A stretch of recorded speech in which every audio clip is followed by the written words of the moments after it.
সুইজারল্যান্ডে শুরু হয়েছে যুক্তরাষ্ট্র ইরান শান্তি আলোচনা। যোগ দিয়েছেন মধ্যস্থতাকারী কাতার, পাকিস্তানি প্রতিনিধিরাও। তবে লেবাননে ইসরায়েলে অব্যাহত হামলা আর হরমুজ নিয়ে ট্রাম্পের আগ্রাসী বক্তব্যে শঙ্কা দেখা দিয়েছে শান্তি আলোচনায়। লেবাননে হামলার জেরে ইরান হরমুজে জাহাজ চলাচল আবারও বন্ধ করেছে। অন্যদিকে হরমুজে জাহাজ চলছে দাবি করে মার্কিন প্রেসিডেন্ট ডোনাল্ড ট্রাম্প বলেছেন, এই প্রণালীতে জাহাজ চলাচলের টোল ইরান নয়, প্রয়োজনে তা নেবে যুক্তরাষ্ট্র। আফসানা নীলা রিপোর্ট। যুদ্ধবিরতি ঘোষণার পরও লেবাননে ইসরায়েলের ভয়াবহ বিমান আর ড্রোন হামলা চলছেই। রক্তক্ষয়ী সংঘাতের কারণে সুইজারল্যান্ডে শুরু হওয়া যুক্তরাষ্ট্র ইরান অত্যন্ত সংবেদনশীল কূটনৈতিক আলোচনা আবারও গভীর সংকটের মুখে।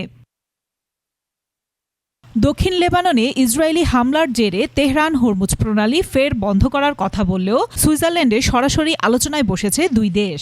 ইরান বলছে এই হামলা যুদ্ধ অবসানে যুক্তরাষ্ট্রের সঙ্গে তেহরানের চুক্তির লঙ্ঘন।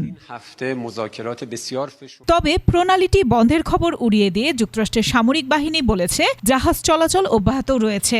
আর মার্কিন প্রেসিডেন্ট ডোনাল্ড ট্রাম্প বলেছেন, হরমুজ প্রণালী দিয়ে জাহাজ চলাচলের ক্ষেত্রে কোনো ধরনের টোল নেওয়া হবে না। টোল যদি নেওয়া হয় তবে তা যুক্তরাষ্ট্রই নেবে। কারণ হিসেবে তিনি বলেন, মধ্যপ্রাচ্যে এত বছর মার্কিন যুক্তরাষ্ট্র যে অভিভাবকের ভূমিকা পালন করেছে তার খরচ হিসেবে এই টোল আদায় করা হবে।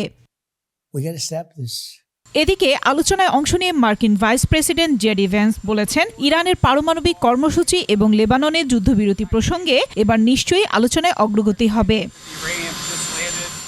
এছাড়া শান্তি আলোচনায় বসেছেন ইরানি পার্লামেন্টের স্পিকার মোহাম্মদ বাঘের কালিবাহ ও পররাষ্ট্রমন্ত্রী আব্বাস আরাগাচ্চি। আর পুরো প্রক্রিয়ায় মধ্যস্থতাকারী পাকিস্তানের প্রধানমন্ত্রী শাহবাজ শরীফও যোগ দিয়েছেন আলোচনায়। আছেন কাতারের প্রতিনিধিরাও।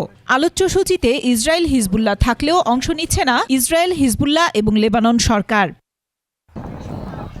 আফসানা নীলা, ডেস্ক রিপোর্ট, 21 টেলিভিশন।